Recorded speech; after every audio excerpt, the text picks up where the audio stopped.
just smiling all the time. April 22nd, 2009. It's spring break for PM. About 30 minutes after her last text, the data reveals that Brittany pushed her to the breaking point. That was a warning. That. When a close friend asks if you think her husband is plotting to kill her, you remember that moment forever. Rosemary Christensen, a successful real estate agent in California, asked that question in November 1999. Her friends begged her to stay with them, to be safe. 6 weeks later, she vanished without a trace. Her husband stood before cameras, pleading for help finding her. No tears, no emotion. Just a performance her friends saw through immediately. They knew something terrible had happened. What they couldn't know was how terrible it would be, or how long it would take for the truth to surface. 9 years. A green storage tote buried in a swamp. A secret that would only break because the one person trusted to keep it could no longer carry the weight. PM. About 30 minutes after her last text, the data reveals that Brittany... Rosemary Christensen asked the question on a Thursday morning in August. The same day, she would vanish. But first, there was the deal. The contract she'd worked on for weeks finally came through that morning. Rosemary, 43 and 2 years into a successful run as a real estate agent in Clearwater, Florida, practically ran across the parking lot to share the news with her coworkers. Kathy McKinnon, who worked alongside her at the office, watched Rosemary hurrying toward them, heels clicking against the August asphalt. Jeff Beggins, the office manager who'd seen Rosemary earn multiple awards since she started, stood nearby when it happened. Rosemary's heel caught. She went down hard, scraping her knee against the pavement, tearing her pantyhose. She worked hard on this contract and it came through, Jeff said, helping her up. The scrape was bleeding, the pantyhose ruined, hanging in shreds. But when Kathy moved to help, Rosemary waved off the concern with a laugh that didn't quite land. I'm more upset about my hose having a hole in it now because I have an appointment. Not the blood running down her shin. The hose. Let me get you a Band-Aid, Kathy said.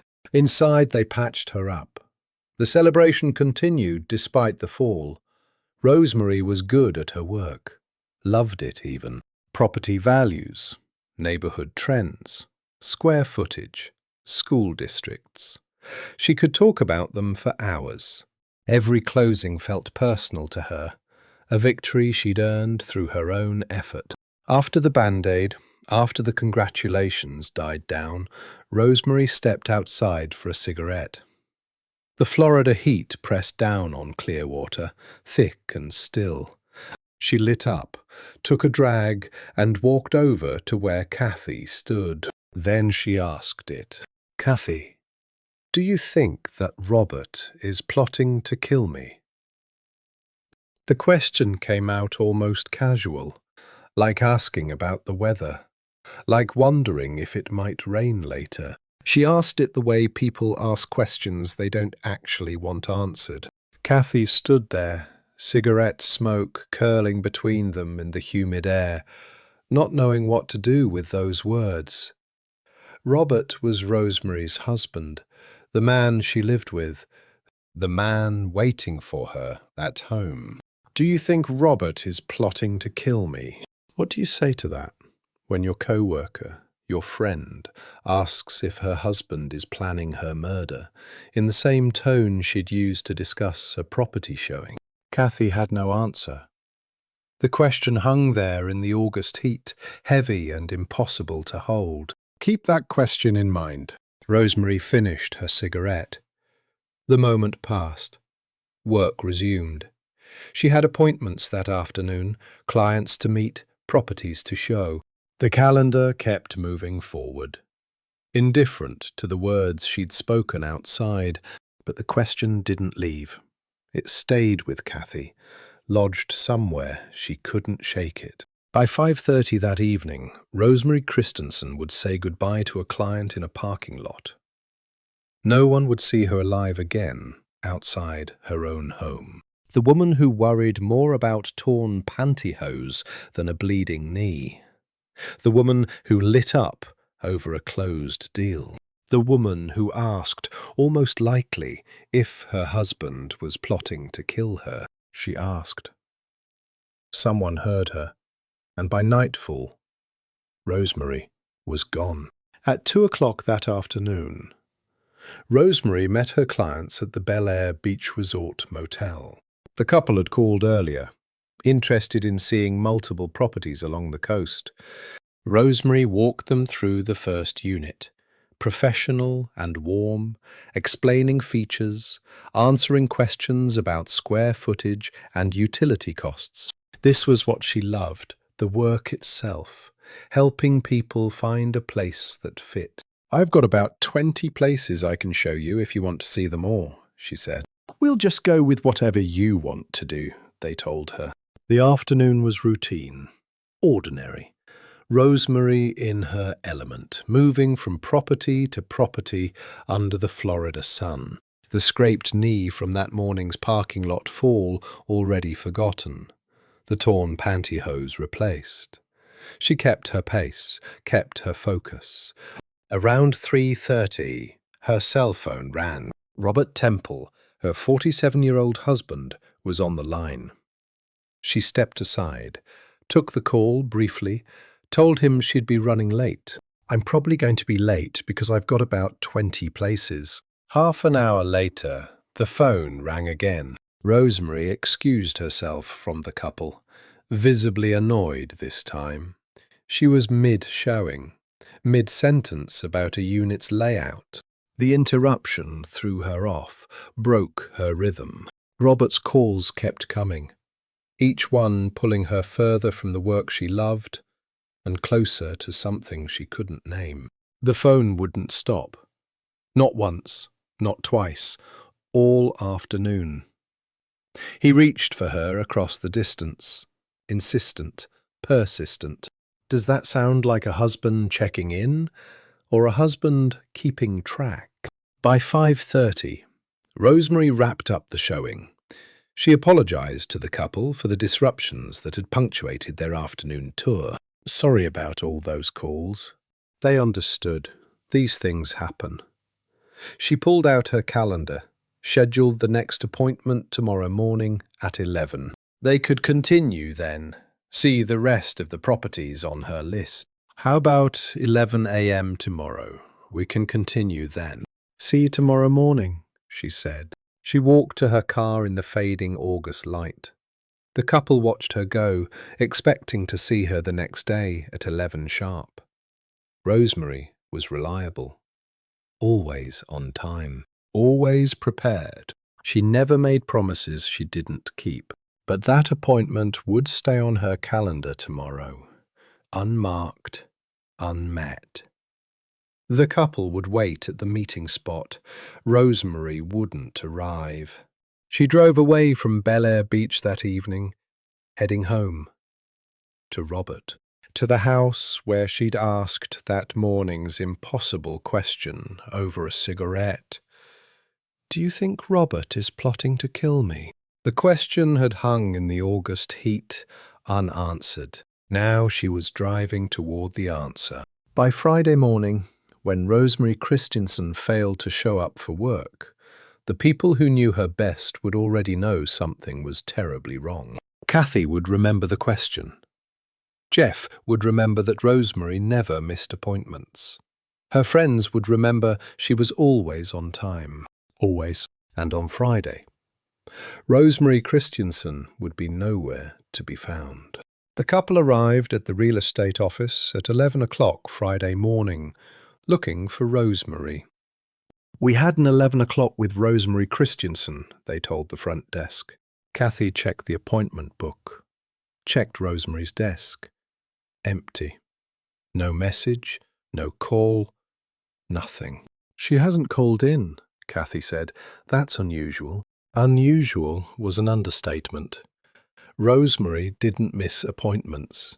She didn't blow off clients. She was the agent who arrived early, who followed up, who kept her promises. Jeff tried to smooth it over with the couple, reschedule them with someone else. But Kathy stood there staring at Rosemary's empty chair, remembering Thursday morning. The question asked over a cigarette, "Do you think Robert is plotting to kill me?" Maybe she and Robert had a falling out, someone suggested. Maybe. Friday crawled forward without word from Rosemary. No call to the office. No explanation. The bowl Kathy had left out for Rosemary's potato salad sat on the counter at home, waiting. They'd planned to prep together for Saturday's company beach party. Rosemary would bring the potatoes. Kathy had the rest. The bowl was sitting out, waiting for her. Kathy called Rosemary's home number. Once, twice. The phone rang and rang. No answer. She told herself it was nothing. A fight with Robert. Embarrassment. Rosemary hiding bruises again. Ashamed to be seen. She's probably hiding again because of Robert. Kathy wanted to believe the silence meant embarrassment, not danger. Wanting it didn't make it true. Friday became Friday evening. Still nothing. But there was still Saturday. The party wasn't until Saturday. It doesn't take long to make potato salad. She's got Saturday. Saturday arrived. The company beach party went ahead. Rosemary's coworkers gathered under the Florida sun, talking, eating, celebrating the weekend. Rosemary never showed. No potato salad, no apology, no phone call. Robert didn't show either. Kathy kept calling, kept paging, each unanswered page adding weight to the growing certainty that something was wrong. Each ring of the phone met with silence. "I've been calling and paging, nothing." Jeff stood beside her at the party, watching Kathy check her pager again. The pages went out into the void. None came back. The more pages went by without response, the more we knew something was wrong. When someone always answers, silence becomes its own kind of scream. The party wound down Saturday evening. People packed up. Where is she? Am I going to be able to find her? Coming up, investigators get a break when they discover surveillance footage that could help them find the missing teen. Now he made the journey again. No control. Marshals flanked him. His hands stayed cuffed, his route predetermined. Detectives in Pinellas County waited with 9 years of questions. They had Leslie Stewart's account of finding Rosemary dead in a pool of blood. They had the green tote, the burial site, the dental records.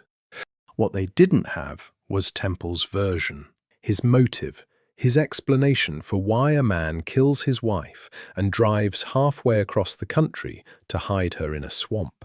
The transport van pulled into Pinellas County on a grey September morning. Temple stepped out into Florida humidity, the air thick and heavy. And then, for reasons his attorney couldn't understand, Temple made a decision. He was ready to talk.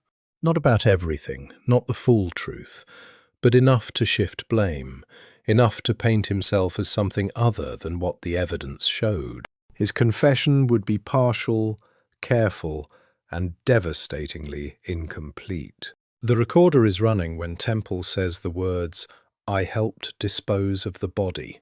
A Pinellas County detective conducting the interrogation, voice steady as Temple's confession unfolds on tape. Leans forward. "Tell me what happened." Temple speaks in measured tones, choosing his words.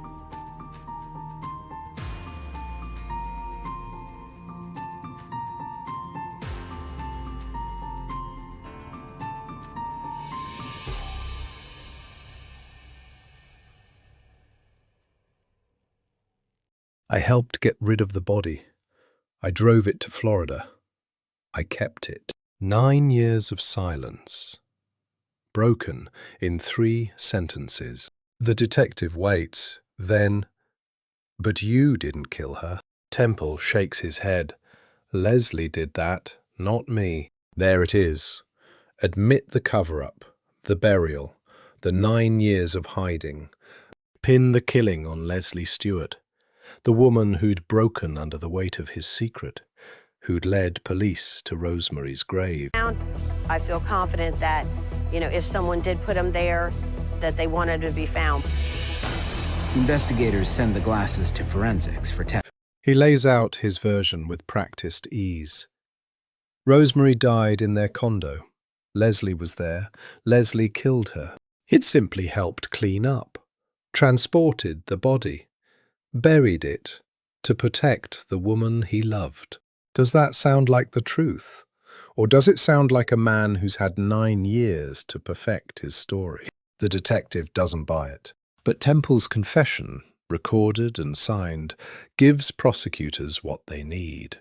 An admission that ties him directly to Rosemary's death and the cover-up that followed. Within hours, the statement is released. 9 years after Rosemary vanished, Temple admits he disposed of her body, drove it across the country, and kept it hidden. The headlines write themselves. Temple's partial truth becomes public record for the people who'd known Rosemary, who'd waited 9 years for answers. The confession lands differently. Kathy McKinnon hears the news. Temple has finally admitted it. Not the murder, he's still deflecting that, but the rest. He's finally admitting it, she says. But the vindication feels hollow. A charge, yes. But is it justice when the man who kept her body for 9 years still argues about which part he didn't do? Laurel receives the update from investigators. Temple charged, Temple confessing, Temple blaming Leslie. Jeff Beggins reads the statement and feels anger more than relief. They'd known. From the moment Rosemary didn't show up for lunch in December 1999, they'd known something was wrong. From Temple's tearless press conference, they'd known he was lying. "We knew 9 years ago," Laurel says quietly. The legal system had finally caught up. Temple sits in a Pinellas County jail cell, his partial confession on record. He admits the cover-up. He blames Leslie for the killing. He offers prosecutors enough to secure charges, but not enough to answer the question that haunts everyone who knew Rosemary. Not how, not when, not where. Why? Why does a man kill the wife he'd promised to love? Why wrap her body, drive it across the country, bury it in a swamp? Why keep that secret for 9 years? Then threaten his new partner when she breaks? Temple charged. Confession recorded. Case moving toward trial. But those who knew Rosemary face a question no courtroom will answer. Why? The question haunted them all. Why? Before she was a case file. Before she was remains in a green tote.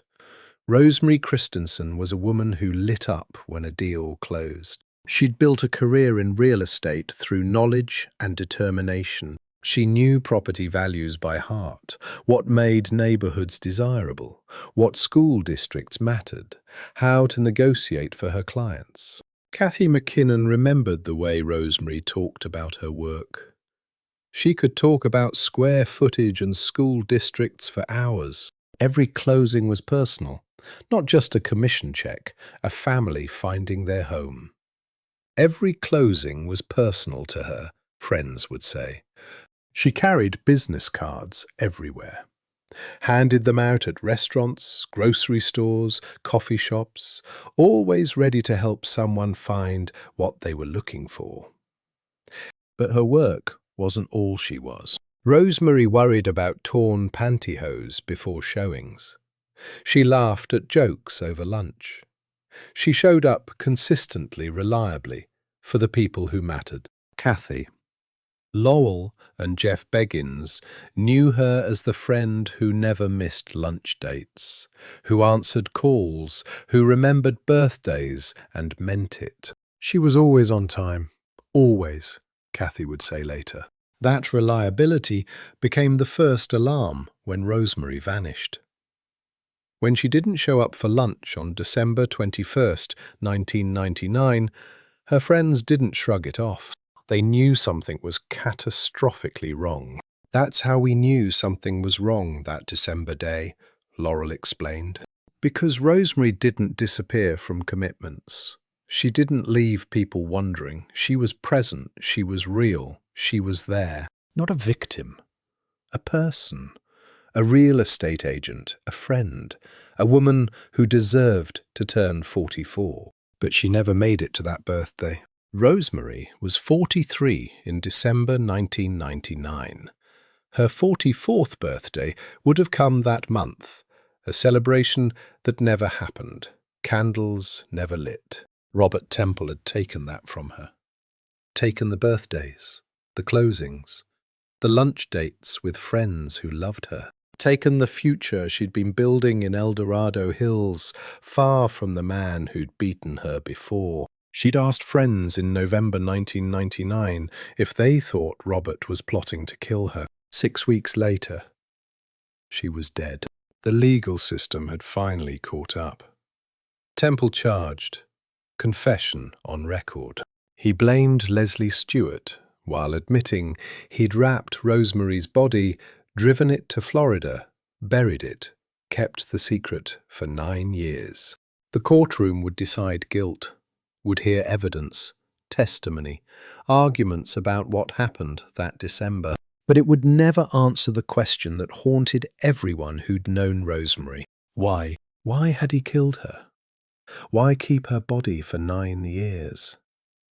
Why build a new life while her remains stayed hidden? Some questions die with the person who could have answered them. Temple wasn't talking. Not about motive. Not about the why. Rosemary remembered. Rosemary honored. Rosemary named as more than a case file. A real estate agent who loved her work. A friend who showed up. A woman who deserved to turn 44. But the truth about why she never made it, that might stay buried forever. Some questions die with the people who could answer them. Temple would never explain why he killed Rosemary, why he wrapped her body, drove it across the country, buried it, and kept that secret for 9 years. But other questions remained smaller mysteries that made no sense even after the confession. The tile guy story, for instance. Temple had told multiple people about a mysterious tile contractor who supposedly knew something about Rosemary's disappearance. He'd mentioned it to investigators in 1999, to friends, to acquaintances. A shadowy figure who'd never been identified, never existed. But investigators discovered something strange. Temple kept mentioning the tile guy, even after Leslie Stewart died in 2002. He kept mentioning the tile guy, even after Leslie died, one investigator later noted. Most of your human trafficking, they target victims where there's a language barrier. Leslie, the woman Temple would eventually blame for Rosemary's murder, had been dead for 6 years before his arrest, yet he continued the story. A story told to deflect, to confuse, to buy time. Why keep telling a lie that served no purpose? Some lies outlive their purpose. Temple's just kept going. The investigation revealed something darker, a pattern. Who had also been vacationing in Myrtle Beach, shot this video on the night of Friday, April 25. Violence wasn't new to Robert Temple. Rosemary wasn't the first woman to fear him. Other women came forward with their own stories. Relationships marked by control, intimidation, abuse. A man who couldn't tolerate being questioned. who reacted to perceived disrespect with rage. The pattern had been there all along. Investigators just hadn't connected it until Rosemary's body emerged from the ground in 2008. Why the tile guy's story? Why blame Leslie years after she died? Some lies outlive their purpose. But the final irony, the twist that broke the case, wasn't about evidence or timelines or lies. It was about trust. Robert Temple had kept Rosemary's body for 9 years. He'd invented stories. He'd blamed Leslie. He'd performed grief for cameras, then vanished to California to build a new life. He'd trusted one person with the truth, Leslie Stewart. And Leslie had carried that secret through their relationship, through the threats, through the fear. She'd stayed silent while Rosemary's friends searched, while investigators pressed, while 9 years passed. The person he confided in was the one who couldn't carry the weight anymore. Temple's carefully guarded secret, held for nearly a decade, unraveled. Because the one person he'd trusted to stay silent forever was the one who finally spoke. Not out of righteousness, not out of guilt, but because Temple, true to pattern, had turned his violence toward the woman who knew too much. The knife to Leslie's throat in August 2008 broke what 9 years of silence had held. Rosemary Christensen asked her friends in November 1999, "Do you think Robert is plotting to kill me?" 6 weeks later, she was dead. 43 years old, never made it to 44. 9 years in a green tote buried in a swamp. A partial confession, a man still arguing which part he didn't do, but found, named, remembered. Not by the man who took her life, by the woman who could no longer carry his secret. Rosemary Christensen's story ended not with answers, but with a truth finally spoken. For 9 years, her friends carried the weight of knowing she was gone, knowing who had taken her, knowing that justice delayed is still justice waiting. Police released to the media a new and important piece of evidence. There is some new information in the disappearance of a New York teenager who vanished nearly a year ago. A video of Brittany Drexel.